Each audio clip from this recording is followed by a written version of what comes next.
Bismillahirrahmanirrahim.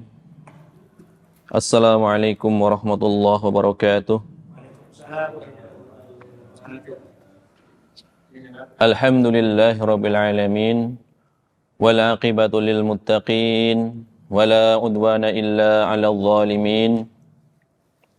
Wa asyhadu an la ilaha illallah wahdahu la syarika lah. Wa asyhadu anna Muhammadan 'abduhu wa rasuluh. Allahumma salli wa sallim ala nabiyyina Muhammad wa ala alihi wa sahbihi wa man ihtada bihadihi wastanna bisunnatihi ila yaumiddin, amma ba'd. Kaum muslimin rahimani wa rahimakumullah. Alhamdulillah, segala puji bagi Allah yang senantiasa memberikan limpahan rahmat karunia-Nya kepada kita semua, sehingga kita masih diberikan kesempatan untuk dapat senantiasa melakukan ibadah kepada Allah Tabaraka wa Ta'ala, melakukan salah satu syiar terbesar di dalam Islam, yaitu sholat berjamaah, yang sangat ditekankan bagi laki-laki tentunya. Khilaf ya di antara para ulama hukum menghadiri sholat berjamaah di masjid bagi laki-laki. Sebagian ulama, jumhur ulama, mayoritas ulama mengatakan hukumnya adalah sunnah muakkadah, sunnah yang sangat ditekankan. Sebagian ulama lain mengatakan hukumnya wajib, tetapi bukan syarat sah, wajib saja. Berarti kalau dilakukan sendiri tanpa ada udzur, menurut pendapat kedua ini, sholatnya sah tapi berdosa karena tidak ke masjid. Ada pendapat ketiga yang lebih tegas lagi. Sholat berjamaah bagi laki-laki di masjid adalah syarat sah. Jadi ada sekurang-kurangnya ya satu lagi ya, fardu kifayah. Jadi harus ada yang melakukan sholat jamaah di masjid. Kalau tidak, maka berdosa semua. Jadi ada 4 ya.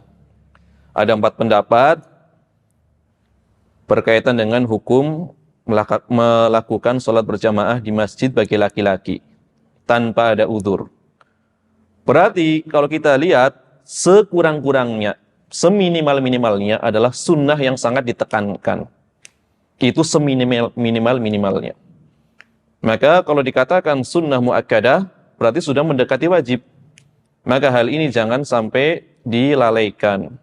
Ya, kecuali ada udzur ya secara syar'i, maka silahkan ya tidak melakukan sholat berjamaah di masjid. Ya, jadi yang terpenting dari hal ini bukan masalah hukumnya wajib atau tidak wajib, tapi yang paling penting adalah adanya pengagungan terhadap ya sholat berjamaah. Sehingga sebagian ulama, diantaranya adalah Muhammad Ibnu Nasr Al-Marwazi, menulis satu kitab khusus dengan nama kitab Ta'zimu Qadaris Shalah, ya, pengagungan terhadap kedudukan sholat. Betapa agungnya sholat itu, terutama sholat yang dilakukan secara berjamaah. Jadi masalah ya kita ini bukan masalah wajib atau sunnahnya. Kalaupun dikatakan misalkan memilih pendapat wajib, bisa saja orang telah mengetahui hukumnya tapi melalaikannya. Tetapi meskipun dia, misalkan ada seorang yang menganggapnya tidak sampai wajib, hanya sunnah muakkadah, tetapi dalam dirinya ada pengagungan, tentu dia berusaha mendatangi masjid tersebut. Jadi yang paling ditekankan adalah yang menyebabkan seseorang yang satu semangat, yang satu tidak semangat adalah pengagungan terhadap ibadah sholat itu sendiri. Ya, Kalau misalkan seorang melakukan sesuatu karena wajib, ya memang tuntutan, ya. Tapi justru yang lebih utama adalah dia tidak menganggap wajib, hanya sunnah, tapi berusaha tidak pernah ketinggalan. Ini tentunya lebih menunjukkan apa? Betapa besar pengagungan dirinya terhadap sholat, ya. Menganggapnya sunnah, tetapi berusaha tidak pernah meninggalkannya. Ini sangat utama berarti. Berarti sangat besar pengagungannya. Maka diriwayatkan banyak dari kalangan salaf, tabi'in terutama, ya. Tabi'in yang mulia, yang bernama Sa'id ibnul Musayyib ibni Hazn. Hazn adalah seorang sahabat.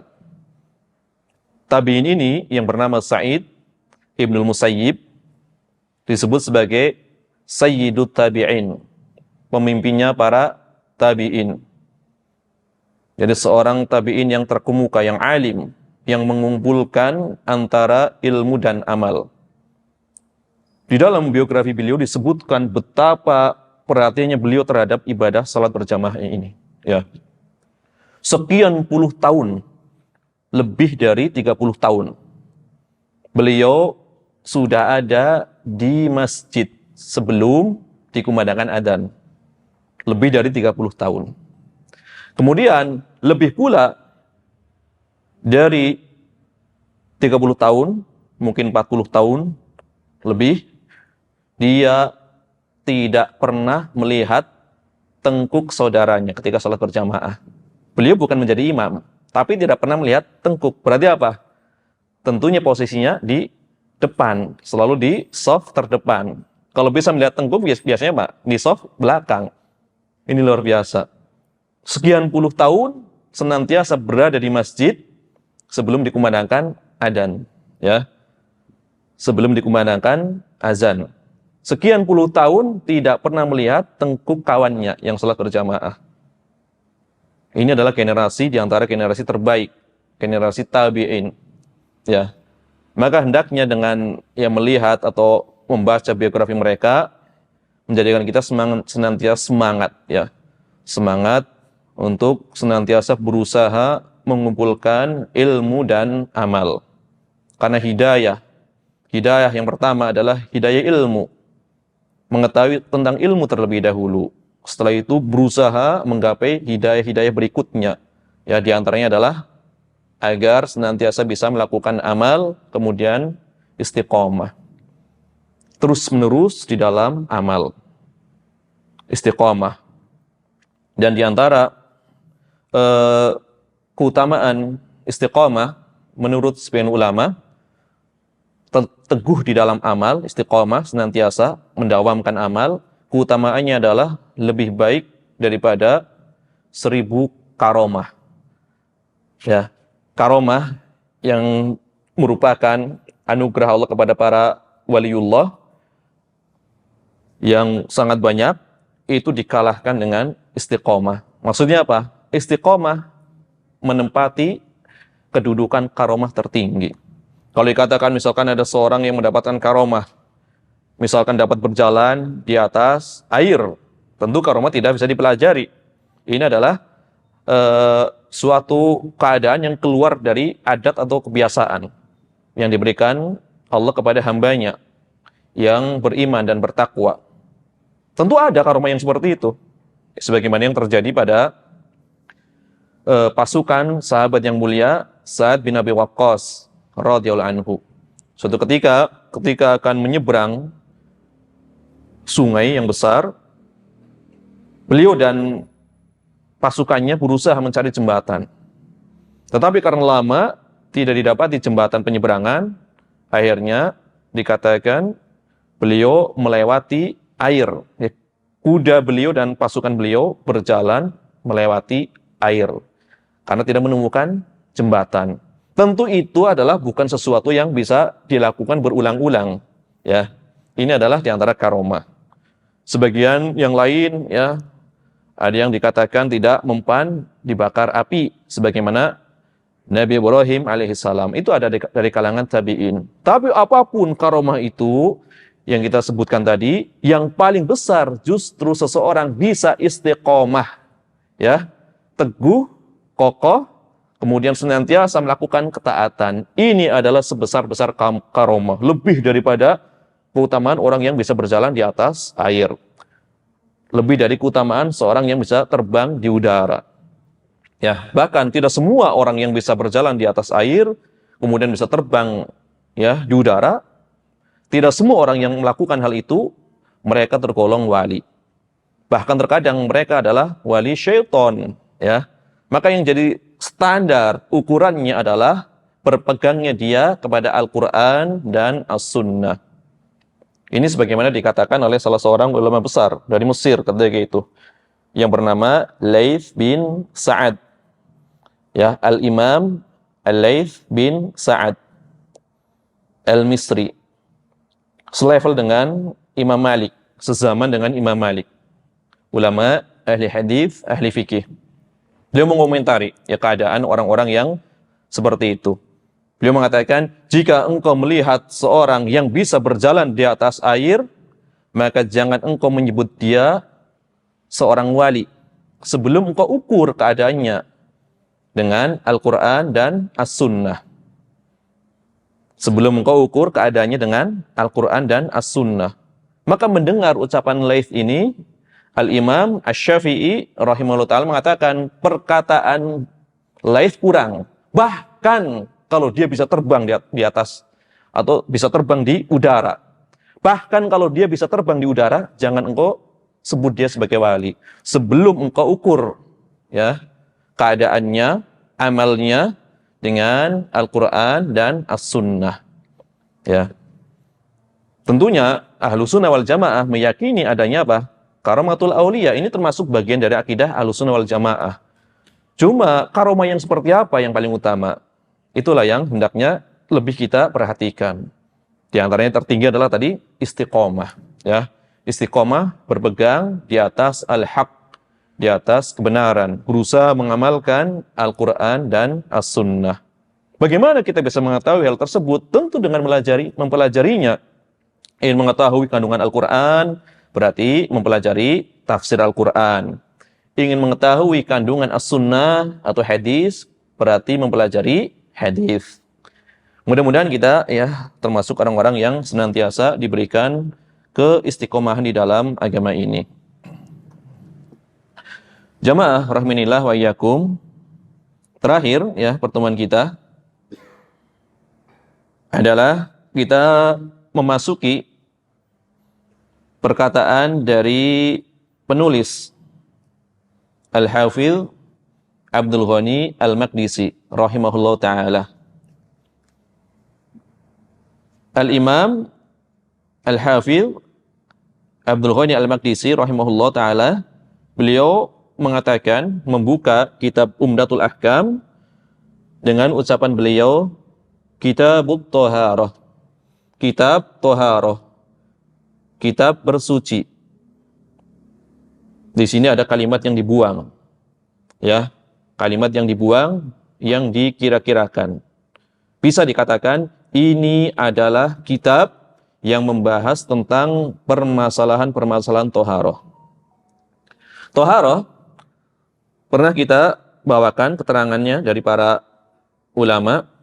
Thaharah secara bahasa apa? Ya, secara bahasa adalah an-nadhafah wan-nazahah 'anil akdzar al-hissiyah wal ma'nawiyah. Suci, bersih. Suci, bersih, murni dari kotoran.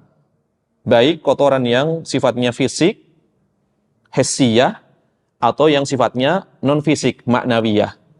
Ini secara bahasa. Jadi suci, bersih, murni. Ya, dari kotoran. Kotoran fisik maupun non-fisik. Ya, ini thaharah secara bahasa. Adapun kotoran fisik contohnya apa? Contohnya adalah air kencing contohnya. Atau yang semisalnya. Ya, najis-najis. Misalkan menempel pada badan ataupun pakaian. Terlihat ya kotorannya, bisa dirasakan kotorannya. Ini disebut sebagai ya kotoran yang sifatnya hissiyah, fisik. Adapun yang sifatnya ma'nawiyah, kotoran non fisik apa contohnya? Contohnya adalah kesyirikan, ya, berarti berkaitan dengan penyakit-penyakit akidah atau penyakit-penyakit hati, ya. Syirik, kemudian kekufuran, kemudian hasad, kemudian sombong, ya, bakhil, kemudian dusta. Ini adalah kotoran-kotoran maknawi atau non fisik. Ini adalah secara apa? Secara bahasa. Adapun secara istilah syar'i, yang dimaksud dengan toharo adalah irtifa'ul hadathi, terangkatnya hadas. Wa ma fi ma'nahu, dan yang semakna dengan terangkatnya hadas. Wa zawalul khabath, dan hilangnya kotoran atau najis. Wartifa'u hukmi dzalik, dan terangkatnya hukum keduanya, hukum hadas maupun hukum najis. Kita katakan yang pertama tadi, irtifa'ul hadathi, terangkatnya hadas. Hadas dikatakan terangkat, bukan hilang, ya. Karena hadas adalah sifat yang melekat pada badan, sifat maknawi yang melekat pada badan, yang menghalangi seseorang untuk melakukan sebagian ibadah yang disyaratkan dengan bersuci terlebih dahulu. Jadi sifat yang melekat pada badan, sifat maknawi yang menghalangi seseorang melakukan sebagian ibadah yang disyaratkan sebelumnya dengan bersuci. Contohnya apa? Ibadah yang disyaratkan sebelumnya dengan bersuci. Salat. Apabila dikatakan seorang telah berhadas, maka dia tidak boleh melakukan sholat sebelum hadasnya terangkat. Ya, seseorang ya ingin membaca Al-Quran, ya, menurut jumhur ulama disyaratkan kalau mau menyentuh, membaca sekaligus menyentuh mushaf. Kalau membaca saja tentu tidak disyaratkan. Membaca dengan menyentuh mushafnya, maka mayoritas ulama mensyaratkan bersuci terlebih dahulu. Berarti selama dia berhadas, memiliki ya sifat yang melekat pada badannya, maka belum boleh melakukan ibadah tersebut. Jadi hadas ada kalanya hadas kecil. Bagaimana cara mengangkatnya? Dengan cara berwudu. Atau hadas besar, ya, dia dalam keadaan junub atau keluar mani, atau seorang berhenti dari haid, ya, darahnya berhenti keluar, maka dia harus mengangkat hadasnya dengan cara mandi, ya. Jadi hadas ada kalanya hadas kecil, ada kalanya hadas besar. Seorang disebut sebagai seorang yang dalam keadaan toharoh apabila terangkat hadasnya, maka dikatakan irtifa'ul hadathi, terangkatnya hadas. Ya, hadasnya telah terangkat. Sebagian ulama menggunakan ungkapan yang lain. Bukan irtifa'ul hadathi, tapi raf'ul hadas. Mengangkat hadas. Beda nggak dengan tadi? Terangkatnya hadas. Berarti keadaan setelah bersuci disebut toharoh. Kalau kita katakan terangkatnya hadas. Tapi sebagian ulama mengatakan raf'ul hadas, mengangkat hadas. Berarti kalau orang sedang berwudu, dikatakan sedang bertoharoh. Orang sedang mandi, dikatakan sedang bertoharoh. Tetapi kenapa kita memilih irtifa'ul hadasi, terangkatnya hadas? Karena ini disebabkan untuk menafsirkan sebagaimana kata asalnya, ya. Dalam bahasa Arab, ya, asal kata toharo adalah tohuro yathuru, suci. Berarti terangkat di sini. Kalau kita katakan mengangkat, berarti toharo yutahhiru tathiron. Nah, beda. Tapi ini bukan suatu yang prinsip, maksudnya ini hanya untuk mendetailkan saja. Baik yang mengatakan raf'ul hadas, mengangkat hadas, atau irtifa'ul hadathi, itu tidak masalah. Ya, bukan sesuatu yang prinsip harus saklek, ya, satu saja. Tapi intinya diketahui adalah keadaan yang seseorang dengan keadaan itu bisa melakukan ibadah. Itu aja. Di antaranya adalah sholat dan lain-lain. Ini pertama, berarti terangkatnya hadas. Seorang mengangkat hadas. Karena hadas adalah sifat ya maknawi yang melekat pada badan. Kemudian tohara bukan hanya terangkatnya hadas, ya. Tapi apalagi tadi, ya. Wa ma fi ma'nahu, dan yang semakna dengan mengangkat hadas atau semakna dengan terangkatnya hadas. Hadas dia tidak terangkat, tapi disebut juga toharoh. Contohnya apa? Contohnya adalah memperbaharui wudhu. Sebelum berwudhu, tadinya dia berhadas. Sebelum berwudhu, berarti dia belum suci. Kemudian dia berwudhu, menjadi suci. Berarti dia telah mengangkat hadasnya. Ya. Kemudian sejam lagi, dia belum batal. Wudhu lagi. Disebut juga toharoh. Ngangkat hadas enggak? Ya tentunya tidak, kan masih suci. Tapi seperti mengangkat hadas perbuatannya, ini juga disebut sebagai toharoh. Ya, padahal tidak mengangkat hadas, tapi seperti mengangkat hadas disebut juga toharoh. Kemudian basuhan di dalam wudhu, basuhan kedua, ketiga. Yang mengangkat hadas basuhan keberapa? Membasuh muka sekali, rata. Terangkat nggak hadasnya? Terangkat. Kemudian basuhan kedua, hukumnya sunnah. Mengangkat hadas nggak? Tidak, kan udah terangkat hadasnya. Jadi basuhan pertama adalah mengangkat hadas, disebut toharoh. Basuhan kedua disebut toharoh, padahal tidak mengangkat hadas. Basuhan ketiga juga disebut toharoh, padahal tidak mengangkat hadas. Ini yang dimaksud dengan pengertian wa ma fi ma'nahu, dan yang semisal dengan terangkatnya hadas. Ya, tadi pertama memperbaharui wudhu. Yang kedua adalah basuhan kedua dan ketiga di dalam wudhu. Atau yang ketiga adalah melakukan toharoh dengan menggunakan tanah atau debu, tayamum. Ya, tayamum menurut jumhur, mayoritas ulama tidak mengangkat hadas, tapi disebut sebagai toharoh. Berarti tayamum maknanya adalah mubih, perkara yang membolehkan seseorang melakukan ibadah yang sebelumnya disyaratkan dengan toharoh karena sebab-sebab tertentu. Di antaranya adalah ketiadaan air, tidak ada air. Atau yang kedua adalah tidak mampu menggunakan air. Ya, ada air tapi dia tidak mampu. Pada misalkan hawa yang sangat dingin, misalkan kalau menggunakan air akan berbahaya. Airnya ada, tapi dia tidak mampu menggunakan air. Ya, maka ini adalah disebut ya ketiadaan air secara hukum. Ya, jadi ketiadaan air ada kalanya secara hakikatnya benar-benar nggak ada air. Udah berusaha mencari air, tidak menemukan. Ini berarti apa? Ketiadaan air secara hakiki, benar-benar nggak ada wujudnya. Yang kedua, ketiadaan air secara hukum. Contohnya misalkan airnya itu ada, ya, tetapi sedikit. Dia di perjalanan. Apabila misalkan airnya cuma satu botol aqua. Secara hakikat ada air nggak ini? Ada, tapi sedikit. Kalau ini digunakan untuk wudhu, nanti bisa mati kehausan. Maka secara hukum airnya nggak ada. Padahal secara hakikat ada. Nah, ini disebut dengan ketiadaan air. Ya, ya ketiadaan air. Ya, apabila misalkan menggunakan air, pokoknya menyebabkan suatu mudarat. Ya, ada wujudnya, tapi secara hukum dianggap tidak ada.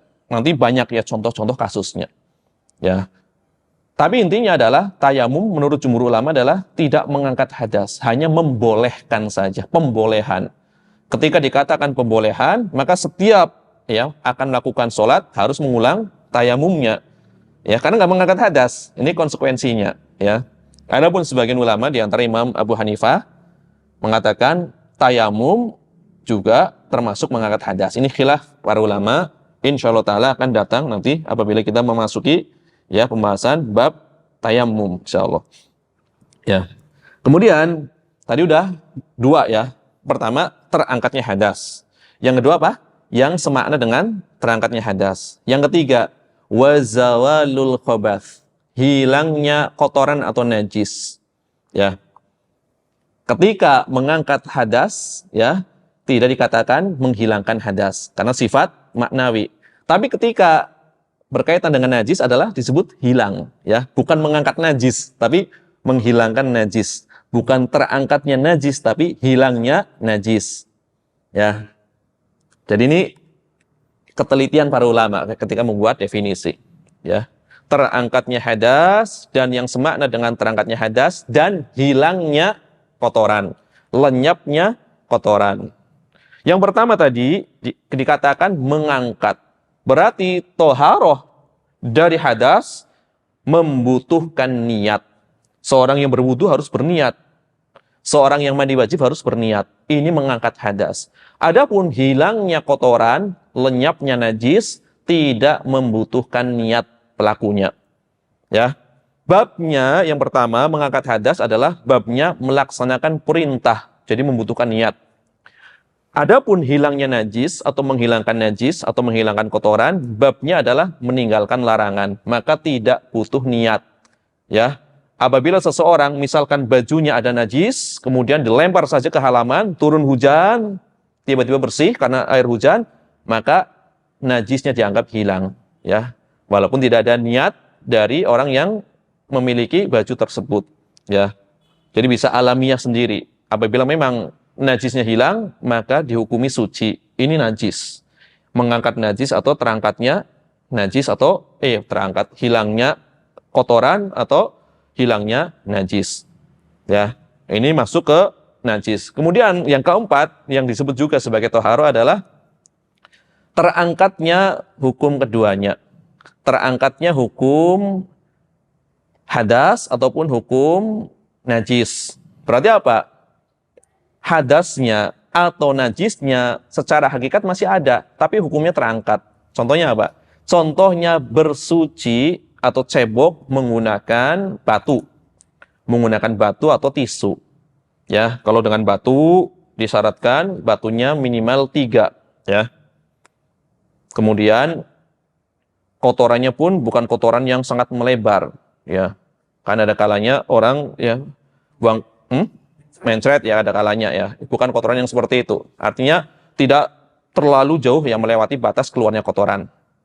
Nah, ketika bersuci menggunakan batu, tentu masih ada sisanya kan, entah baunya, entah sedikit warnanya. Yang sisa itu tidak bisa dihilangkan kecuali dengan air. Tapi ini juga dianggap toharo atau bersuci pula. Berarti apa? Secara hakikat masih ada najisnya sedikit, tapi secara hukum terangkat. Ini juga disebut sebagai toharoh. Ya. Kemudian nanti berkaitan dengan seorang yang memasang perban. Ya. Secara hakikat najisnya ada, ya, tetapi secara hukum terangkat atau dikatakan sebagai orang yang dalam keadaan suci atau toharoh. Ya. Ini adalah ya berkaitan dengan definisi dari toharoh.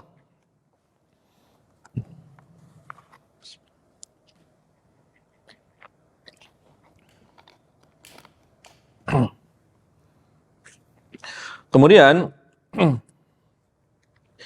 umumnya ya para ulama ketika memulai pembahasan kitab fikih atau hadis ahkam, mereka memulai dengan kitab toharoh. Ini kebanyakannya. Berarti ada ya yang memulai dengan selain kitab toharoh. Itu ada. Di antaranya adalah Imam Malik. Beliau memulai kitab Muwatta. Kitab Muwatta adalah kitab yang musnad bersanad, ya, yang menjelaskan tentang hukum-hukum fikih. Di dalamnya terdapat hadis yang marfu, bersambung sampai ke Rasulullah sallallahu alaihi wasallam. Di dalamnya juga ada hadis mauquf, bersambung kepada para sahabat radhiyallahu anhum. Di dalam juga ada hadis mursal, berarti ada keterputusan sanad. Di dalamnya juga ada hadis yang sifatnya adalah maqtu, ya. Ada juga riwayat-riwayat yang munqati dan lain-lain. Ada juga athar, ada juga perkataan dari penulis Al-Imam Malik. Jadi tidak murni riwayat yang bersambung kepada Rasulullah sallallahu alaihi wasallam. Tapi intinya berkaitan dengan apa? Ahkam. Nah, Imam Malik Tidak sebagaimana ulama yang lainnya memulai pembahasan atau membuka kitabnya dengan bab atau kitab wuqutis sholat, kitab waktu-waktu sholat. Ya, ini Imam Malik. Adapun jumhur, mayoritas ulama, apabila memulai pembahasan fikih, maka dimulai dengan kitabut thaharah. Ya. Baik memulai dengan pembahasan waktu-waktu sholat ataupun dengan kitab thaharah, dua-duanya adalah merupakan syarat ya menuju atau masuk kepada ibadah terbesar yaitu sholat. Ya. Berarti tetap yang dibahas adalah pembahasan tentang ibadah dulu, yaitu ibadah terbesar yaitu sholat. Tetapi sebelum dilakukan sholat kan ada syaratnya. Syaratnya apa diantaranya? Diantaranya adalah thaharah terlebih dahulu. Diantaranya apa? Masuk waktu terlebih dahulu. Maka baik mendahulukan pembahasan waktu-waktu sholat ataupun membahas thaharah terlebih dahulu, dua-duanya adalah awal masuk menuju ibadah terbesar yaitu ibadah sholat. Ya, tapi jumhur memilih kitab thaharah terlebih dahulu. Adapun Imam Malik mendahulukan pembahasan tentang waktu-waktu sholat. Maka para ulama Malikiyah, diantaranya Imam Al-Qadhi Abu Bakar Ibnul Arabi, di dalam dua kitab beliau, yang pertama kitab Al-Qobas, Syarah Muwatta Malik Ibni Anas, yang kedua di dalam kitab Al-Masalik, ya, Syarah Muwatta Al-Imam Malik, karya beliau dua-duanya. Beliau mengatakan yang lebih berbahagia, artinya apa? Yang lebih tepat adalah apa yang dilakukan oleh Imam Malik. Ini kata beliau. Kenapa? Karena seseorang belum mendapatkan atau belum diwajibkan melakukan thaharah sebelum masuk waktu sholat. Ya, seorang ingin melakukan sholat zuhur, antum belum wajib berthaharah. Sebelum apa? Sebelum masuk waktu sholat. Begitu masuk waktu sholat zuhur, dari situlah awal mula antum diwajibkan berthaharah. Maka pengetahuan tentang waktu-waktu sholat lebih didahulukan. Ini menurut ya Imam Ibnul Arabi menguatkan mazhab Malik. Ya, tapi intinya dua-duanya adalah perkara yang harus ada sebelum ada ibadah sholat wajib ini, ya. Masuk waktu harus, kemudian bersuci juga harus. Ya. Kemudian di dalam pembahasan kitab thaharah, ya. Kenapa dipilih oleh jumhur mendahulukan kitab thaharah? Karena ada kesesuaian, ya, antara thaharah dengan sholat. Thaharah disebut sebagai apa? Sebagai miftahus sholat, kunci. Ya, kunci dari sholat adalah bersuci. Kemudian thaharah adalah diantara syarat yang paling utama. Ya. Kemudian mereka kenapa mendahulukan thaharah? Ini berdasarkan sebuah hadis yang sahih, ya, hadis marfu yang diriwayatkan melalui jalur sahabat yang mulia Ali bin Abi Thalib radhiyallahu anhu. Nabi SAW mengatakan, miftahus sholati at-tuhur. Didahulukan di depan. Kunci dari sholat adalah at-tuhur, bersuci. Kunci dari sholat adalah at-tuhur, bersuci. Menggunakan domah, artinya perbuatan. Kalau tohur berarti apa? Ya, sama dengan al-wudu dengan al-wadu. Kalau wudu berarti aktivitasnya. Seseorang sedang berwudu dengan domah. Kalau fathah al-wadu, alatnya, airnya. Air yang digunakan untuk berwudu namanya wadu. Ya, perbuatannya namanya wudu. Tuhur adalah perbuatannya. Tohur adalah alat yang digunakannya. Ya. Maka ada tohur, ada tuhur. Di sini apa? Miftahus sholati tuhur. At-tuhur. Miftahus sholati at-tuhur. Kunci dari pelaksanaan ibadah sholat adalah melakukan ya perbuatan bersuci. at-tuhur, bersuci terlebih dahulu. Kemudian apa lagi? Wa tahrimuha at-takbir. Pengharamannya adalah ucapan takbir. Artinya apa? Setelah mengucapkan takbir, Allahu Akbar, tidak boleh ada ucapan selain ucapan yang disyariatkan di dalam sholat. Bacaan Al-Quran maupun zikir. Selain itu, tidak diperbolehkan. Ketika sudah apa? Ketika sudah bertakbir. Tahrimuha at-takbir. Pengharamannya dari ucapan-ucapan selain sholat adalah ucapan takbir. Nggak boleh ngomong lagi ya setelah bertakbir. Berarti sebelum takbir masih boleh ngomong. Ya, masih boleh ngomong ya. Sebelum bertakbir.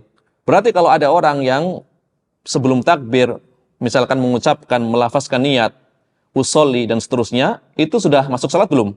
Belum, kan belum bertakbir. Ya. Itu hanya lafaz niat.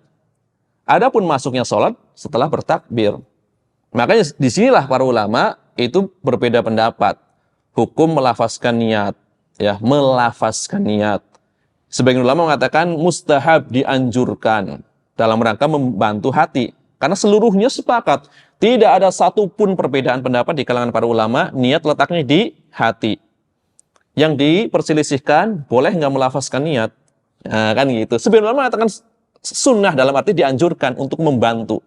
Jadi kalau dia mengatakan misalkan usolli fardhal maghribi, itu baru lafaz niat. Niatnya nanti di dalam hati. Ya. Sebagian ulama mengatakan dianjurkan. Dianjurkan dalam arti apa? Untuk membantu ucapan hati. Sebagian ulama mengatakan ya kalau tidak waswas nggak perlu. Jadi langsung niat dalam hati, kemudian bertakbir. Tapi intinya sepakat niat letaknya di mana? Di hati. Makanya tadi dikatakan dengan definisi ini yang dikatakan oleh Nabi SAW, wa tahrimuha at-takbir. Pengharamannya adalah ucapan takbir. Berarti sebelum bertakbir belum dianggap masuk sholat. Mau niatnya ya selengkap apapun lafaznya, ya selengkap apapun, aku niat sholat duhur ya sebagai imam 4 rakaat dan seterusnya, lengkap misalkan. Kalau dia belum bertakbir nggak akan dianggap, ya nggak akan dianggap masuk sholat. Jadi inti sebagai pembatas. Artinya apa? Ucapan-ucapan sebelum takbir itu belum dianggap sebagai sesuatu yang menyebabkan seseorang masuk ke dalam sholat. Nah, gitu maksudnya. Ya, jadi bertakbir.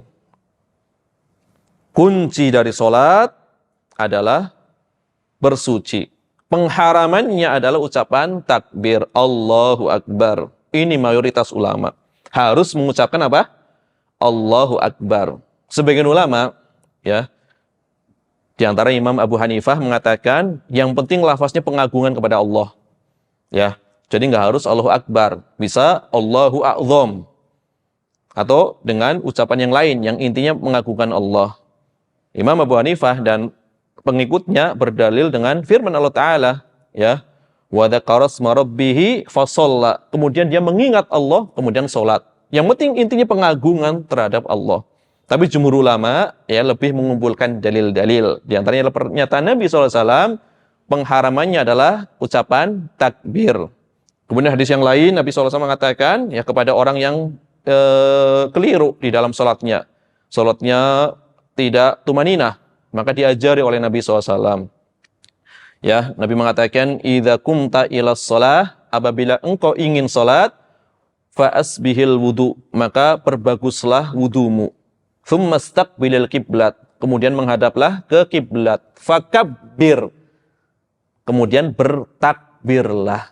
Ini ucapan Nabi, ya perintah Nabi SAW kepada orang yang sholatnya tidak bagus. Maka pendapat jumhur ulama ini lebih kuat. Jadi harus ya mengucapkan takbir Allahu Akbar. Ya. Ini adalah pengharamannya. Ya. Kenapa kita bawakan khilaf?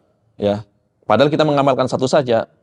Agar kita menyikapi orang yang berbeda, itu kita tidak semena-mena. Maksudnya seperti itu. Walaupun kita tidak mengambil, kita tahu mereka pakai dalil ini. Nah, seperti itu. Jadi mengetahui khilaf bukan berarti ingin mengamalkan semuanya, bukan. Tentu yang diamalkan satu. Tapi ternyata apa? Kita bisa lebih tahu, oh ternyata mereka nggak ngarang. Nah, seperti itu maksudnya. Ya, ini fungsi daripada mengetahui perselisihan pendapat di kalangan para ulama. Ya. Kalau misalkan sebagian ulama mengatakan sebaiknya ajarkan satu pendapat saja, itu betul. Ya, bagi ya orang yang belajar ilmu secara tertib, itu satu saja biar kokoh. Tapi keadaan masyarakat terutama di Indonesia ya begitu banyaknya ya misalkan banyak organisasi, banyak kajian, tentu untuk sakofah tidak mengapa ya. Tidak harus dijelaskan secara detailnya, tapi minimal tahu ada khilaf ya. Kalau tidak malah justru berbahaya, nanti akan menimbulkan kefanatikan. Yang benar saya, yang lain salah semua, kan lebih berbahaya. Ya, tentu ya kita meyakini apa yang kita pilih adalah itu yang lebih dekat dengan kebenaran. Tetapi menyikapi yang berbeda itu. Jadi mereka dianggap, wah dia tidak ada dalilnya, dia tidak sesuai sunnah. Padahal kita belum tahu dalilnya, bukan tidak ada dalilnya, belum tahu dalil. Beda antara tidak ada dalil dengan tidak tahu dalil, kan beda. Ya. Itu adalah fungsinya. Jadi kita lebih bisa menghargai ya perbedaan yang sifatnya furu ya. Adapun masalah akidah tentu lebih ketat. Masalah akidah berkaitan dengan keyakinan ya tentang sifat-sifat Allah, tentang tauhid. Nah, itu tentu ketat. Ini masalah fikih. Jangankan kita ya di zaman yang sudah entah ya berapa ribu tahun dari generasi orang-orang terdahulu, di zaman sahabat saja para sahabat di dalam masalah fikih terkadang berselisih, hal biasa. Yang penting mereka menggunakan kaidah yang dibenarkan di dalam berdalil, kan seperti itu. Tidak keluar dari Al-Quran dan Sunnah, cuma cara mengumpulkan dalilnya, cara memahami dalilnya. Di sinilah terkadang para ulama berijtihad, ya berijtihad. Kemudian ya wa tahliluha at-taslim. Wa tahliluha at-taslim. Penghalalannya adalah ucapan salam. Jadi boleh ngobrol lagi setelah mengucapkan salam. Dihalalkan untuk mengucapkan selain ucapan sholat kalau sudah salam. Ya. Ini benar-benar ya kaidah yang sangat bagus ya. Yang Nabi sendiri sallallahu alaihi wasallam yang mengatakannya, miftahus sholat at-tuhur. Kunci dari sholat adalah bersuci. Wa tahrimuha at-takbir. Pengharamannya dari ucapan-ucapan selain sholat adalah ucapan takbir. Wa tahliluha at-taslim. Penghalalannya boleh lagi mengucapkan selain ucapan sholat adalah taslim, mengucapkan salam. Assalamualaikum warahmatullahi ke kanan. Assalamualaikum warahmatullahi ke kiri. Ini jumhur ulama, kanan kiri. Ya. Sebagian ulama mengatakan yang wajib ke kanan saja. Jadi ke kiri sunnah. Tapi untuk keluar dari perselisihan ya udah ucapkan aja dua-duanya, kan aman, ya jelas sahnya gitu. Ke kanan, ke kiri. Assalamualaikum warahmatullahi. Assalamualaikum warahmatullahi. Ini ungkapan yang paling utama. Nanti ada sebagian riwayat ada tambahan wa barakatuh. Itu kadang-kadang saja, tapi bukan paling utama. Yang dirutinkan, yang diriwayatkan dari belasan sahabat, Nabi senantiasa merutinkan ketika salam mengucapkan Assalamualaikum warahmatullahi. Assalamualaikum warahmatullahi. Ada satu dua riwayat tambahan. Assalamualaikum warahmatullahi wabarakatuh. Ini jarang. Kalau Nabi menjarangkan, hendaknya kita juga menjarangkan. Ya sesekali bolehlah wabarakatuh. Ya, yang dirutinkan adalah warahmatullah sampai warahmatullah. Ya, Assalamualaikum warahmatullah. Assalamualaikum warahmatullah. Ya. Menurut mazhab Hambali kanan kiri wajib. Adapun menurut mazhab Syafi'i dan lain-lain yang wajib ke kanan saja, yang ke kiri sunnah. Tapi intinya untuk keluar dari perselisihan ya udah salam dua-duanya. Ya, sebaiknya adalah ketika ingin salam makmum itu menunggu imam sampai selesai dua-duanya. Itu sebaiknya. Ya, baik yang menyatakan salam wajib sekali ataupun yang dua kali, mereka menyatakan yang dianjurkan adalah setelah imam selesai dua-duanya. Misalkan di pendapat yang wajib cuma sekali, tapi tetap dianjurkan menunggu imam selesai. Assalamualaikum warahmatullahi, Assalamualaikum warahmatullahi, baru kita salam makmum. Itu yang dianjurkan. Walaupun dari sebagian mengatakan imam kanan ikut kanan, imam kiri ikut kiri, kan seperti itu. Ya. Tapi yang dianjurkan nunggu selesai dulu imamnya. Maka jangan terlalu panjang sebaiknya salamnya. Sedang aja. Assalamualaikum warahmatullahi, Assalamualaikum warahmatullahi. Sedang saja, kecepatan juga jangan, kepanjangan juga jangan. Ya. Kalau kepanjangan nanti ya belum ke kiri pasti akan dikebut oleh makmum ke kanan. Seperti itu. Kalau kependekan ya kayak dikejar-kejar kan seperti itu. Assalamualaikum warahmatullahi wabarakatuh. Assalamualaikum warahmatullahi wabarakatuh. Ini terlalu pendek tentunya. Ya, yang sedang saja. Biasanya yang sedang itu adalah yang lebih bagus ya, secara umum ya. Pertengahan itu yang bagus.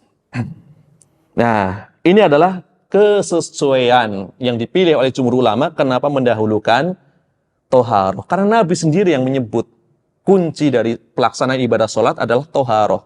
Ya. Kemudian ya berikutnya penulis Al-Hafidz Abdul Ghani Al-Maqdisi di dalam kitab Umdatul Ahkam ini, ya di dalam kitab ini beliau membawakan ya di dalam kitab Toharoh ini 49 hadis. Ya, 49 hadis. Beliau pun ya menempatkan hadis-hadis tersebut dalam bab-bab. Biasanya kan setelah kitab ada bab. Ya, kitab Toharoh, baru nanti ada babnya. Jadi ada sejumlah hadis berapa tadi? 49 hadis. Kemudian ada bab-bab yang di masing-masing bab itu dibawakan hadis-hadis yang berkaitan dengan Toharoh. Nah, di dalam kitab Umdatul Ahkam ini, beliau tidak mengawali kitab Toharoh langsung dengan bab.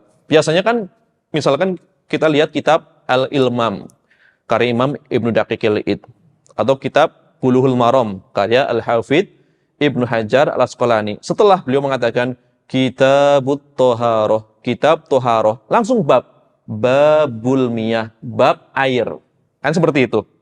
Baru hadisnya. Di sini Al-Hafidz Abdul Ghani Al-Maqdisi nggak langsung bab. Kitabut Toharoh langsung membawakan beberapa hadis. Ya. Setelah dibawakan beberapa hadis, baru masuk bab. Itu pun bukan bab air. Ya. Jadi beda dikit ya. Biasanya kitab langsung ada bab. Ini Al-Hafidz enggak. Kitab Toharoh bawa hadisnya dulu. Setelah beberapa hadis, baru bab. Ya. Dan hadis tersebut kebanyakan berkaitan dengan ibadah wudhu. Kebanyakan berkaitan dengan apa? Ibadah wudhu. Hadis-hadisnya. Tapi tidak dibawakan bab, hadis-hadis saja. Kenapa tidak ada babul miyah, bab air? Biasanya kan kalau memasuki kitab Toharoh yang dibahas kan tentang air dulu, jenis-jenis air. Ini kok nggak ada bab air? Karena sebagaimana telah kita ketahui di awal, Al-Hafidz Abdul Ghani Al-Maqdisi hanya mencukupkan riwayat yang ada di Bukhari dan Muslim. Itu pun yang muttafaqun alaih dari satu sahabat. Sehingga hadis-hadis yang tidak sesuai standar Imam Al-Bukhari dan Muslim, maka tidak mungkin ada di dalam kitab ini. Adapun bab air, misalkan hadis tentang laut, itu tidak ada di Bukhari Muslim. Kemudian hadis tentang air dua kula, kemudian air suci, tidak ada satupun yang membuatnya najis, tidak ada yang sesuai dengan standar Imam Al-Bukhari dan Muslim. Ya. Kita tidak membahas kalau tidak standar pasti tidak sahih. Enggak, itu bukan itu pembahasannya. Maksudnya itu tidak ada di Sahih Bukhari Muslim gitu, hadis-hadisnya. Contohnya hadis tentang laut. Ya, hadis pertama di dalam kitab Al-Ilmam. Hadis pertama di dalam kitab Al-Muntaqo. Hadis pertama di dalam kitab Al-Muharrar. Hadis pertama di dalam kitab Bulughul Maram. Hadis tentang air laut. Itu pertanyaan seorang sahabat, ya. Dia mengatakan, "Ya Rasulullah, inna narkabul bahra." Sesungguhnya kami biasa mengarungi lautan, naik kapal ataupun perahu, ya. Wa ma'ana qalilun minal ma. Kami bawa air, tapi sedikit. Kami bawa air tapi sedikit. Kami mengarungi lautan, ya. Menyeberangi lautan, naik kapal, kami bawa air cuma sedikit, ya. Apabila air itu kami pakai untuk berwudu, kami kehausan, ya. Bolehkah kami berwudu menggunakan air laut? Ini kan pertanyaan asalnya. Maka Nabi menjawab, huwa tahuru ma'uhu al-hillu maitatuhu. Laut itu airnya suci mensucikan, bangkainya pun halal. Nah, ini tidak ada di Bukhari Muslim hadis ini. Padahal ini adalah di antara hadis utama di dalam masalah air, kan seperti itu. Ya, tapi karena nggak ada di Bukhari Muslim, nggak ada hadisnya di sini. Bukan berarti hadisnya nggak sahih. Yang meriwayatkan hadis tadi, hadis tentang laut, di antaranya adalah 4 orang imam penulis kitab Sunan, yaitu Imam Abu Daud, kemudian Imam At-Tirmidzi, kemudian Imam An-Nasa'i, ya, kemudian Imam Ibnu Majah. Nggak ada Bukhari, nggak ada Muslim. Tetapi Imam At-Tirmidzi, beliau adalah murid siapa? Murid Imam Al-Bukhari. Senantiasa bertanya kepada gurunya. Maka kata Imam At-Tirmidzi, Sa'altu Muhammadan. Aku bertanya kepada Muhammad. Muhammad bin Ismail, yaitu Imam Al-Bukhari. Aku bertanya kepada Muhammad bin Ismail, yaitu Imam Al-Bukhari, tentang hadis laut. Maka kata Imam Al-Bukhari, hadisnya sahih.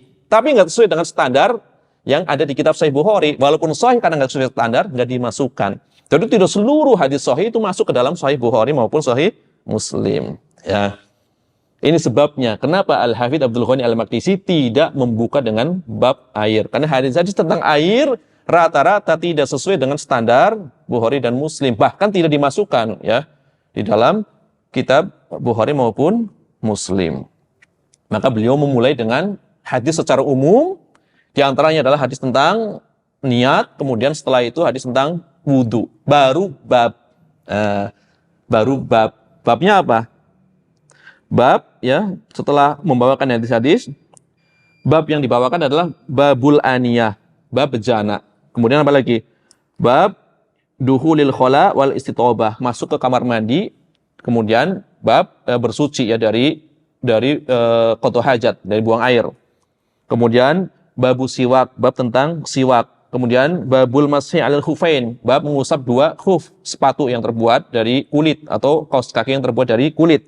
Kemudian babun fil madhi wa ghairihi, bab tentang air madhi dan yang selainnya. Kemudian babul janabah, bab tentang janabah. Kemudian babut tayamum, bab tentang tayamum. Kemudian babul haid, bab tentang haid, baru masuk ke kitabus sholat. Jadi nggak ada bab air. Setelah membawakan hadis-hadis berkaitan dengan wudu, langsung babul aniyah, bab tentang bejana. Wa sallallahu wasallam ala nabiyina Muhammad wa ala alihi wa sahbihi ajma'in. Bismillahirrahmanirrahim. Alhamdulillahirabbil alamin. Wassalatu wassalamu ala asyrafil anbiya'i wal mursalin. Nabiyyina Muhammadin wa ala alihi wa sahbihi ajma'in. Amma ba'd. Jamaah rahimanillah wa iyyakum. Marilah kita masuk kepada hadis yang pertama di dalam kitab At-Taharah, yaitu hadis yang berkaitan dengan bayanu manzilatin niyyah minal a'mal. Keterangan tentang kedudukan niat di dalam setiap amal atau setiap perbuatan.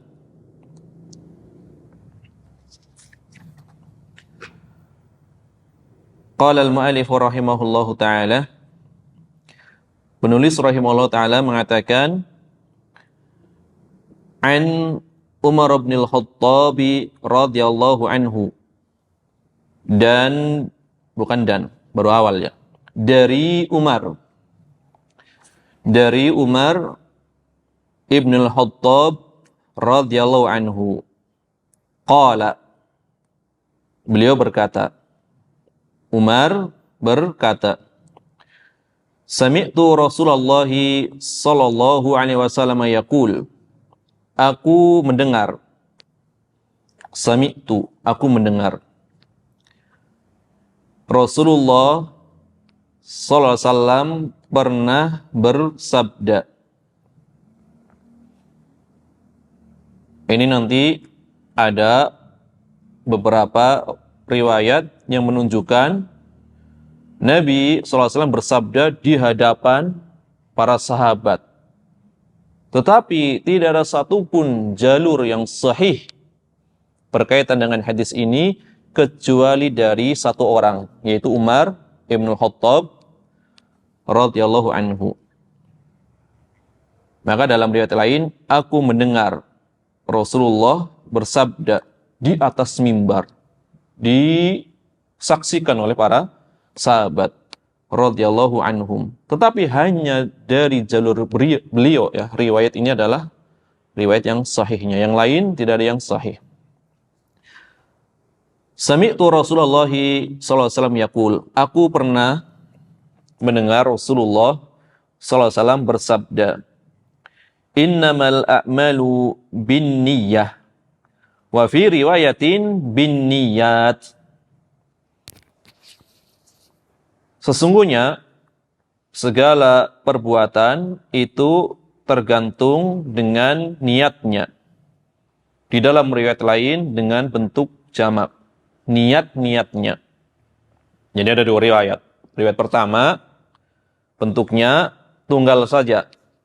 Ya, segala perbuatan tergantung niatnya. Di dalam riwayat yang lain tergantung niat-niatnya. Berarti perbuatan itu banyak. Wa innama likulli imri'in ma nawa. Setiap orang hanyalah mendapatkan balasan sesuai dengan apa yang dia niatkan. Ini bagian yang pertama dengan bagian yang kedua seakan-akan sama, tetapi ternyata berbeda.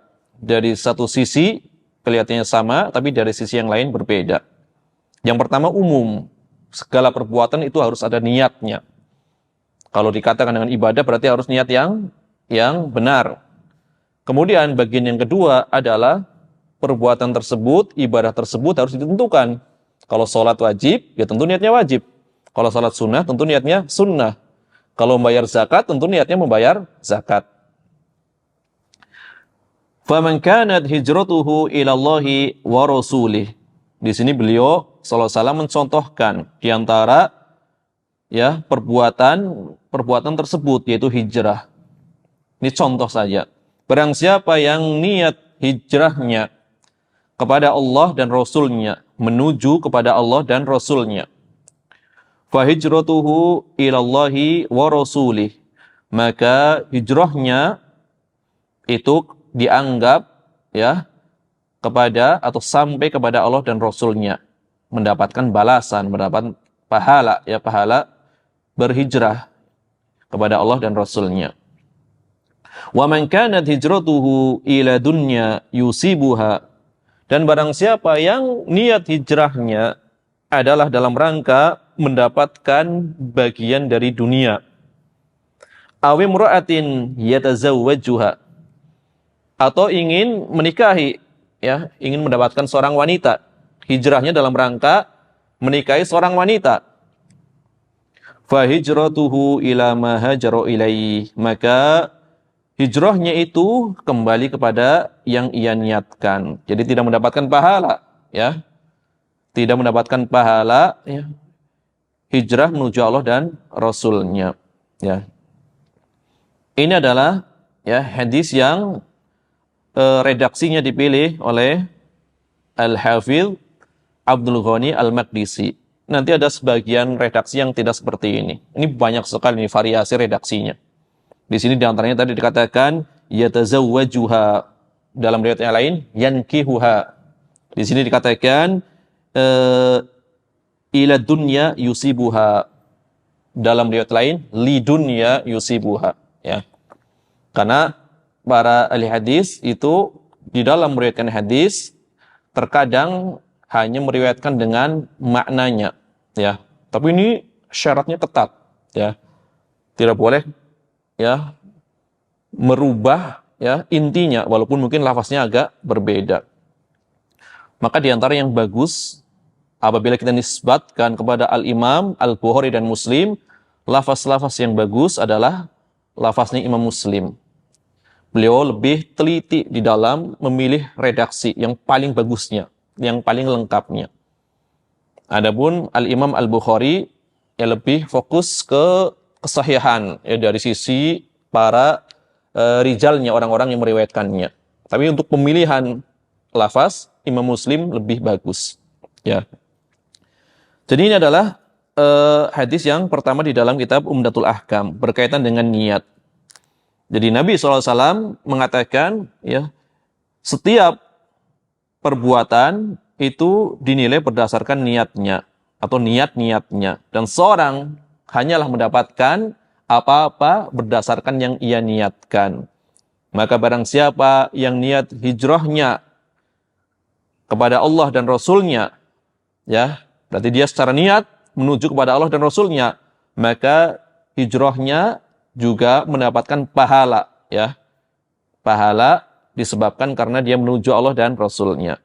Maka barang siapa yang niatnya karena ingin mendapatkan bagian dari dunia atau ingin menikahi wanita, maka hijrahnya adalah mendapatkan apa-apa sesuai yang dia niatkan saja, tidak mendapatkan pahala.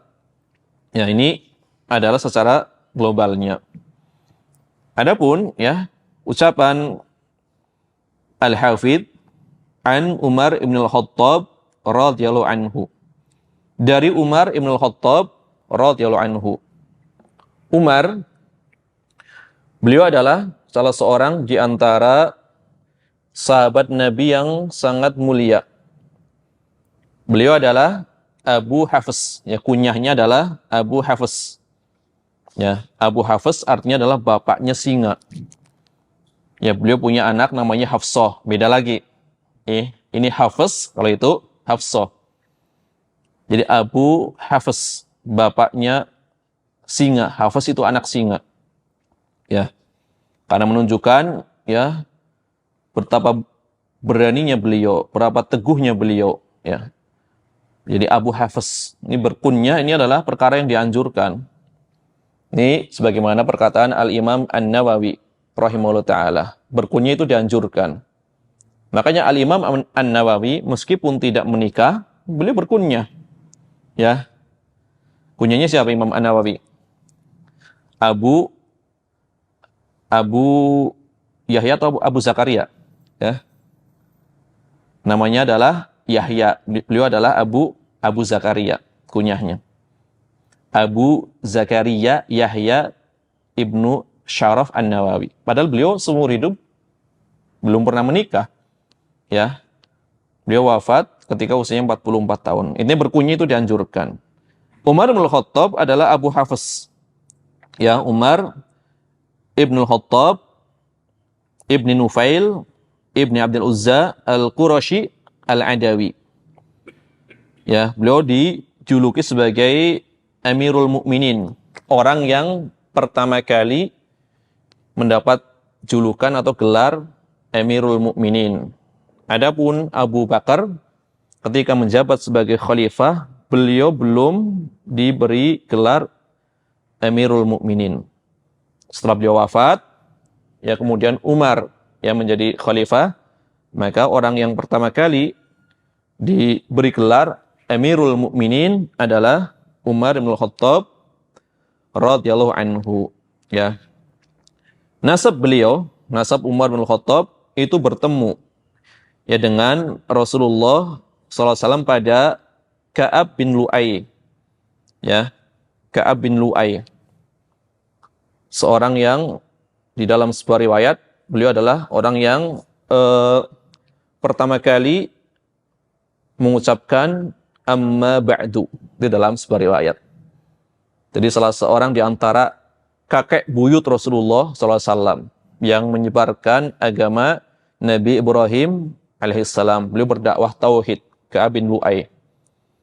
Tadi dikatakan Umar bin Khattab adalah Ibnu Nufail. Umar bin Khattab, Ibnu Nufail, Ibni Abdul Uzza, Ibni Riyah, kemudian Ibni Abdillah, Ibni Qarad, Ibni Roza, Ibni Adi, Ibni Ka'ab. Kemudian Ibni Lu'ay. Di sini bertemu ya. Ka'ab bin Lu'ay. Kalau Rasulullah SAW apa? Muhammad, Ibnu Abdillah, Ibni Abdil Muttalib, Ibni Hashim, Ibni Abdi Manaf, Ibni Qusay, Ibni Kilab, Ibni Murrah, Ibni Ka'ab, Ibni Lu'ay. Di sini ketemunya ya. Ketemu di siapa? Ibni Ka'ab, Ibni Lu'ay, Ibni Ghalib, Ibni Fihr. Terus ke atas. Ibni Malik, Ibni An-Nadar, Ibni Kinanah, Ibni Kuzaimah, Ibni Mudrika, Ibni Ilyas, Ibni Mudar, Ibni Nizar, Ibni Ma'ad, Ibni Adnan. Ini sama. Ketemu dengan Umar bin Khattab. Maka di antara para sahabat yang dijamin masuk surga, di antara 10 orang yang dijamin masuk surga, nasabnya rata-rata bersambung dengan atau bertemu dengan Rasulullah sallallahu alaihi wasallam. Beliau dengan Abu Bakar lebih dekat mana nasabnya kepada Rasulullah SAW? Ya, lebih dekat Abu Bakar. Ya, lebih dekat Abu Bakar. Ya, Abu Bakar lebih dekat nasabnya dengan Rasulullah SAW. Ya, Umar bin Khattab ya termasuk di antara sahabat yang dijamin masuk surga dari 10 orang. Jadi sahabat itu bertingkat-tingkat. Sahabat itu bertingkat-tingkat. Yang paling utama adalah 10 orang dulu ini yang dijamin masuk surga. Pertama Abu Bakar As-Siddiq. Kedua adalah Umar bin Khattab.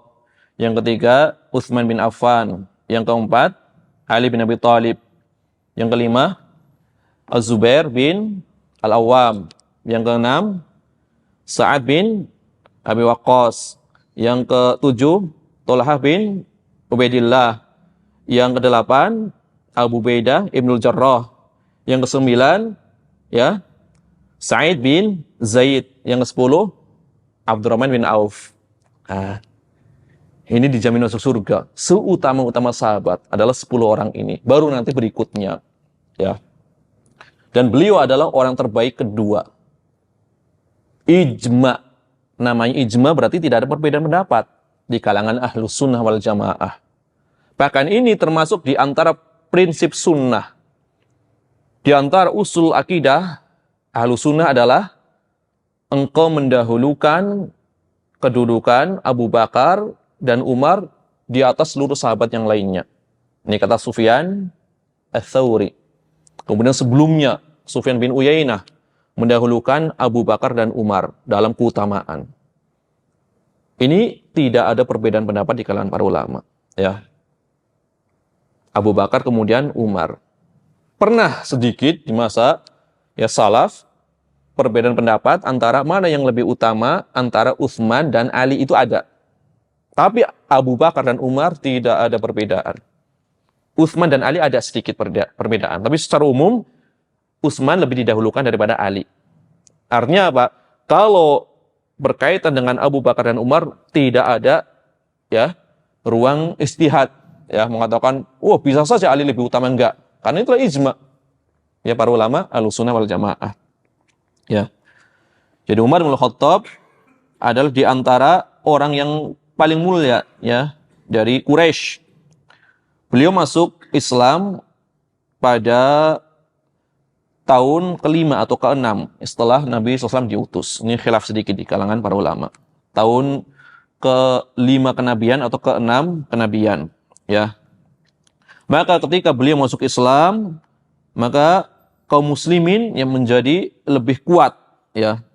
Karena kuatnya beliau ya berpegang teguh kepada agama ini. Ya. Beliau senantiasa ya keras terhadap orang-orang kufar.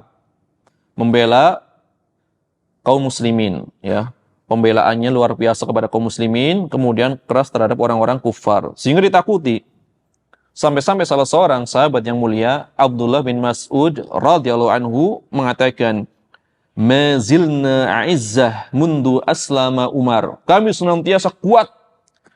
Kami senantiasa kuat setelah Umar bin Khattab masuk Islam. Dahulu disakiti sebagian sahabat. Karena di antara sahabat ada orang-orang yang lemah, yang mungkin di dalam masyarakat tidak memiliki kedudukan, sebagiannya bahkan mungkin budak atau orang-orang fakir miskin, bukan dari kalangan bangsawan, sebagiannya. Tentu ini adalah ya bisa dijadikan sebagai ya makanan empuk bagi orang-orang Quraisy ketika itu untuk menyiksa mereka. Tetapi begitu Islamnya Umar, ya begitu Umar bin Khattab masuk Islam, kata Ibnu Mas'ud senantiasa kami merasa kuat sejak Umar bin Khattab masuk Islam. Ya. Kemudian beliau termasuk di antara orang-orang yang terdahulu yang melakukan hijrah ya, bersama Nabi Sallallahu Alaihi Wasallam. Adapun peperangan-peperangan yang diikuti oleh Nabi Sallallahu Alaihi Wasallam semuanya beliau ikuti. Ya. Peperangan yang dilakukan oleh Nabi SAW semuanya beliau ikuti. Ya. Kemudian setelah itu ya berlalu masa pemerintahan Abu Bakar, kemudian Abu Bakar wafat, maka beliau menggantikan sebagai khalifah. Maka sejak saat itulah beliau ya memiliki banyak jasa bagi kaum muslimin. Di antaranya adalah mulai membuka atau melakukan penaklukan-penaklukan yang memperluas wilayah Islam dan seterusnya. Intinya ya, Umar bin Khattab ini adalah seorang yang sangat banyak keutamaannya. Kalau mau dibahas dalam satu majelis itu tidak selesai. Bahkan sebagian ulama mengatakan kalau mau ditulis biografinya ya bisa 2 jilid tebal ya tentang bagaimana ya Umar bin Khattab ya, tentang keutamaannya, tentang zuhudnya, waronya, keberaniannya dan seterusnya ya. Itu ada pembahasan atau pelajaran tersendiri yaitu di bagian sirah atau tarikh ya, perjalanan orang-orang tokoh-tokoh terkemuka ya. Di pelajaran sejarah itu bisa dibahas khusus misalkan Abu Bakar, bagaimana keutamaan beliau, Umar, keutamaan beliau dan seterusnya ya. Adapun kita sekedarnya saja ya, biar sedikit tahu ya, ternyata Umar bin Khattab adalah orang yang sangat memiliki atau sangat tinggi kedudukannya di dalam Islam, sehingga dijadikan sebagai pembeda antara ahlu sunnah dengan non ahlu sunnah. Orang Syiah tentu tidak akan memuliakan Abu Bakar dan Umar ya. Bahkan Abu Bakar dan Umar dianggap sebagai apa? 2 berhala Quraisy ya. 2 berhala Quraisy. Kemudian ya Umar bin Khattab beliau wafat ya pada tahun berapa? 23 Hijriah ya. Pada tahun 23 Hijriah setelah ditusuk oleh seorang ya kafir Majusi ya, Abu Lu'lu'ah.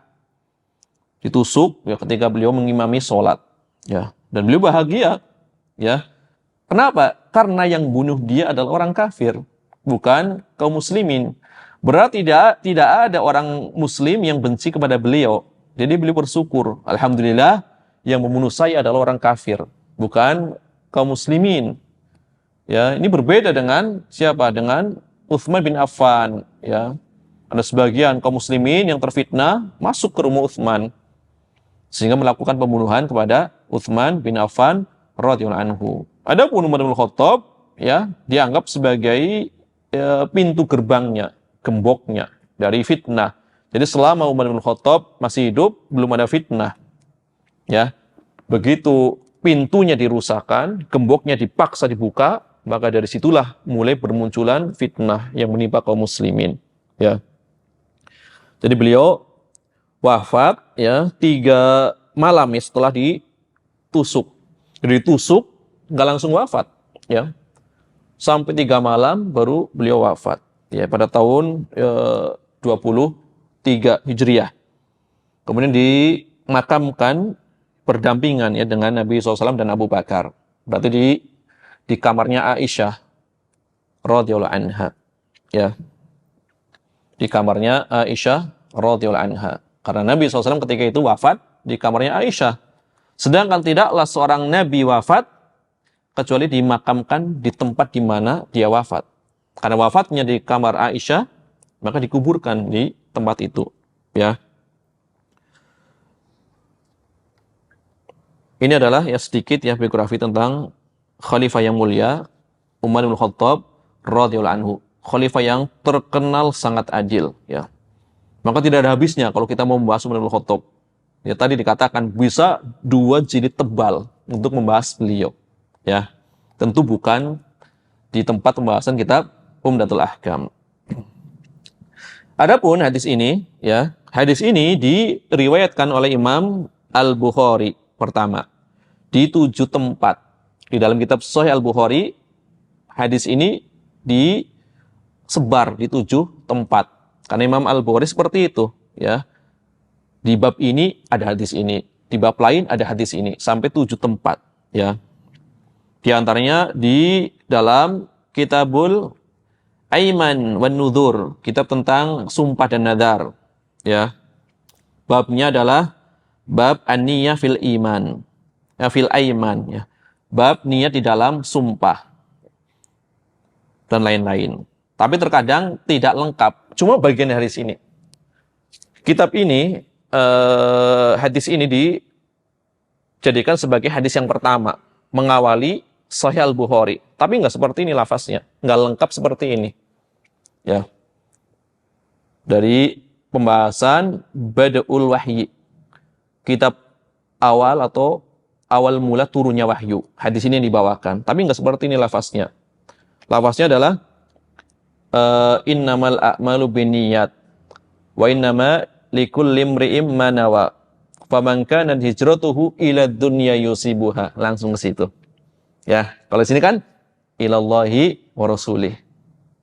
Imam Bukhari enggak langsung. Adapun di tempat lain lengkap. Ya, sesuai kebutuhan. Ya. Karena di dalam meletakkan pembahasan di dalam kitab Sahih Bukhari, beliau itu menyesuaikan, terkadang dikaitkan dengan keadaan rawinya. Pertama, ini contoh di dalam Sahih Bukhari, hadis yang pertama adalah innamal a'malu binniyat. Tetapi malah riwayatnya tidak lengkap. Ini apa hubungannya antara niat dengan turunnya wahyu? Seakan-akan tidak ada hubungannya, kan seperti itu. Tapi inilah kecerdasan Imam Al-Bukhari. Babnya adalah awal mula turun wahyu. Hadisnya innamal a'malu binniyat. Ya. Apa hubungan antara turunnya wahyu dengan niat? Nah, seperti itu. Pertama, para ulama yang membahas ternyata dari sisi apa? Dari sisi rawinya. Haddatsana Al-Humaydi. Kata Imam Al-Bukhari, telah menceritakan kepada kami Al-Humaydi. Ya. Namanya adalah Abdullah bin Az-Zubair. Al-Humaydi, salah satu guru Imam Al-Bukhari. Beliau adalah murid Al-Imam Asy-Syafi'i, orang Mekah asli, suku Quraisy. Guru beliau yang bernama Al-Humaydi adalah orang Mekah asli Quraisy. Ya. Berarti apa? Karena awal mula turunnya wahyu adalah di Mekah pertama. Berarti Nabi belum hijrah. Ya. Yang kedua, wahyu turun kepada orang Quraisy. Maka saya bawakan di dalam kitab, ya, atau bab awal mula turunnya wahyu dari seorang rawi yang bernama siapa tadi? Al-Humaydi, yang orang Quraisy. Karena wahyu turun pertama kali kepada Nabi SAW yang orang Quraisy. Ya. Kenapa didahulukan beliau orang Quraisy? Ya. Karena wahyu turun di Mekah. Berarti Nabi belum hijrah. Ini hadis pertama. Ini salah satu rahasianya. Jadi nggak sembarangan. Kemudian hadis kedua, ternyata di dalam rawinya ada Imam Malik. Imam Malik orang mana? Orang Madinah. Karena setelah itu wahyu turun di Madinah, Nabi diperintahkan untuk hijrah. Nah, itu semuanya dimasukkan di dalam kitab Badi'il Wahyi, awal turunnya wahyu. Seakan-akan nggak ada hubungannya. Tapi dari sisi mana? Dari sisi lainnya mungkin ada hubungannya. Di sinilah para ulama berusaha, ya, mencari, ya, rahasia kesesuaian antara judul bab dengan hadis yang dibawakan. Kadang kebingungan, ini apa hubungannya? Bukhari membawakan bab hadisnya ini, ya, maka disingkap. Ternyata seperti itu. Ada kaitannya dari sisi rawi, ternyata orang Quraisy kemudian di Mekah. Yang kedua adalah hijrah, maka rawinya adalah Imam Malik, Imam Darul Hijrah, imamnya ahli Madinah. Seperti itu contohnya. Maka dari zaman ke zaman, para ulama berusaha mensyarah Sahih Bukhari, menjelaskan apa maksud Imam Al-Bukhari, ya, yang hampir semuanya bisa menyingkap rahasia dari Sahih Al-Bukhari adalah Al-Hafidz Ibnu Hajar Al-Asqalani di dalam kitab beliau Fathul Bari bi Syarhi Sahihil Bukhari. Nah, itu sangat bagus. Beliau mengambil faedah dari pensyarah sebelumnya. Ya, dikumpulkan dalam kitab Fathul Bari, ya, syarah yang sedang, tidak terlalu panjang, tidak pula terlalu pendek, sedang saja. Jadi Imam Al-Bukhari membawakan hadis ini di dalam kitab sahihnya di 7 tempat, ya. Kemudian Imam Muslim, ya, juga membawakan hadis ini, ya. Kemudian, ya, hadis ini adalah hadis yang masuk dalam golongan hadis ahad, bahkan gharib, ya. Hadis ahad bahkan gharib. Ahad kan ada macam-macamnya. Ya, gharib berarti satu jalur saja periwayatan. Ya, kalau yang dua apa namanya? Aziz. Yang tiga namanya adalah masyhur. Jadi kalau hadis ahad itu hadis yang tidak mutawatir. Kalau mutawatir diriwayatkan dari banyak sahabat yang tidak mungkin. Ya, ada kesepakatan bagi mereka untuk berdusta dalam riwayat. Ya, karena mutawatir. Dan mutawatir itu berlaku secara umum. Ya, bukan hanya di dalam riwayat hadis. Kabar mutawatir pun ada. Misalkan ada orang mengatakan, ya ada satu negeri bernama Irak, ya kan? Semua orang tahu mutawatir, maka tidak mungkin berdusta tentang adanya suatu negeri yang bernama Irak. Nah, apalagi di dalam riwayat hadis ini, ya dinisbatkan kepada para sahabat yang semuanya mereka adalah orang-orang yang adil. Para sahabat adalah orang-orang yang adil. Nah, hadis ini adalah hadis yang super gharib, sangat gharib. Kemudian super ahad. Kenapa? Tidak ada satupun, ya. Tadi dikatakan Nabi ketika mengucapkan hadis ini kan di atas mimbar. Di atas mimbar. Berarti yang dengar kan banyak, ya. Tetapi tidak ada satupun jalur yang sahih kecuali dari satu jalur ini. Umar bin Khattab. Satu saja. Hanya dari jalurnya Umar bin Khattab radhiyallahu anhu. Kemudian setelah itu berlanjut ke bawahnya juga semuanya jalurnya satu. Ya. Tidak ada seorang pun yang meriwayatkan dari Umar bin Khattab kecuali satu orang. Siapa namanya? Alqamah ibni Waqqas al-Laisi. Hanya satu orang dari Umar bin Khattab. Lihat. Dari sahabatnya cuma satu orang. Kemudian orang setelahnya juga satu orang, ya. Alqamah ibni Waqqas al-Laitsi. Kemudian yang menakjubkan, setelahnya juga satu orang lagi, ya. Tidak ada yang meriwayatkan dari Alqamah ibni Waqqas al-Laitsi kecuali satu orang, rawi bernama Muhammad ibni Ibrahim at-Taimi, ya. Kemudian berlanjut hanya satu orang lagi. Tidak ada yang meriwayatkan dari Muhammad ibni Ibrahim at-Taimi kecuali satu orang rawi bernama Yahya ibnu Sa'id al-Ansari. Ini berurutan semuanya satu saja. Ya. Jalurnya benar-benar ajib nih, ya. Super gharib. Dari Umar bin Khattab hanya satu orang. Kemudian satu orang lagi, kemudian satu orang lagi. Ya, sampai ke Yahya bin Sa'id al-Ansari. Dari Yahya bin Sa'id al-Ansari baru ratusan jalan. Jadi ratusan orang yang meriwayatkan. Ya, setelah masanya siapa? Yahya bin Sa'id al-Ansari. Baru ratusan. Ada yang mengatakan sampai 700 orang. Tapi Al-Hafidz Ibnu Hajar sampai ketika beliau menulis Fathul Bari mengatakan aku telah meneliti jalur-jalurnya. Kayaknya pernyataan 700 orang dari yang meriwayatkan dari Yahya bin Sa'id al-Ansari itu terlalu berlebihan, jauh. Saya saja sampai saat ini, ya, sudah berusaha mengumpulkan jalur, belum sampai 200 yang aku kumpulkan jalurnya, kata Al-Hafidz ketika beliau menulis Fathul Bari. Sampai pada saat ini aku menulis Fathul Bari, mengumpulkan 200 orang saja saya belum bisa gitu. Belum sampai 200 orang. Tapi dikatakan oleh sebagian ulama mengatakan jalurnya sampai berapa tadi? 700 orang yang meriwayatkan dari Yahya bin Sa'id al-Ansari, ya. Tapi semuanya sepakat bahwasanya hadis ini adalah hadis yang sahih, bahkan diletakkan di kitab paling sahih setelah Al-Qur'an, yaitu Sahih Al-Bukhari di awal. Ya. Dan hadis ini adalah hadis yang paling mengumpulkan, ya, paling mengumpulkan faidah karena bisa diletakkan di seluruh bab. Mau diletakkan di bab apapun, hadis ini cocok. Ya. Maka diantaranya Al-Imam, ya, Ibnul Attar ketika mensyarah Umdatul Ahkam, beliau mengatakan, ya, hadis ini innamal a'malu binniyat adalah salah satu hadis yang menjadi pondasi Islam, ya. Jadi sebagian ulama mengatakan Islam ini bangunan utamanya dari hadis adalah 3 buah hadis. Yang pertama ini salah satunya, ya, innamal a'malu binniyat. Yang kedua adalah hadisnya Aisyah, ya, man ahdatsa fi amrina hadza ma laysa minhu fahuwa raddun, atau man amila amalan laysa alaihi amruna fahuwa raddun.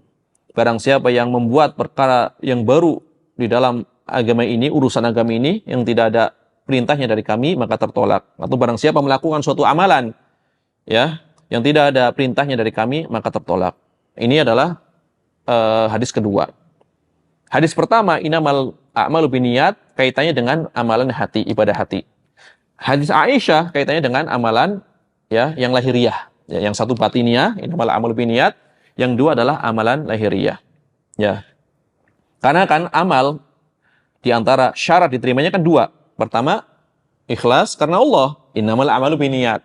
Yang kedua adalah sesuai dengan sunnah Rasulullah atau contoh dari Rasulullah sallallahu alaihi wasallam. Hadisnya adalah man amila amalan laisa alaihi amruna fahuwa raddun.